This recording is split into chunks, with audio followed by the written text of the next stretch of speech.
Hi friends, good morning. ഞാൻ നാലു മേത്തിയുടെ സബ്ജിയാണ് ഉണ്ടാക്കുന്നത്. അതിനായി ഞാൻ കടുകെണ്ണയാണ് ഇതിൽ ഉപയോഗിച്ചിട്ടുള്ളത്. കുറച്ച് ജീരകം ഇട്ട് കൊടുക്കാം. ഇനി ഇതിലേക്ക് നമുക്ക് കുറച്ച് വെളുത്തുള്ളി ഇട്ട് കൊടുക്കാം. പച്ചമുളക് ഇട്ട് കൊടുക്കുന്നുണ്ട്. കുറച്ച് ഉള്ളി ഇനി ഒന്ന് നന്നായി ഇളക്കി കൊടുക്കാം. കുറച്ച് മഞ്ഞളും മുളകും ചേർത്ത് കൊടുക്കുന്നുണ്ട്. ഇനി ഇതിലേക്ക് കഴുകി വാരി വെച്ച ഉരുളക്കിഴങ്ങ് ഇട്ട് കൊടുക്കാം. നമുക്ക് അടച്ചു വെച്ച് വേവിക്കാം. ഉരുളക്കിഴങ്ങ് കുറച്ച് വെന്തതിന് ശേഷം നമുക്ക് ഉപ്പ് ചേർത്ത് കൊടുത്താൽ മതി. അതിന് മുമ്പിലേ ചേർക്കണ്ട.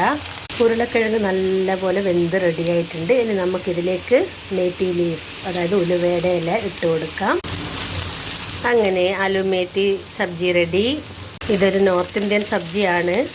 ചപ്പാത്തിയുടെ കൂടെ കഴിക്കാൻ നല്ല ടേസ്റ്റാണ്. എല്ലാവരും ട്രൈ ചെയ്യുന്നു എന്ന് വിചാരിക്കുന്നു. ചപ്പാത്തിയും ആലു മേത്തിയുടെ സബ്ജിയാണ് ഇന്നത്തെ എൻ്റെ ബ്രേക്ക്ഫാസ്റ്റ്. Okay friends.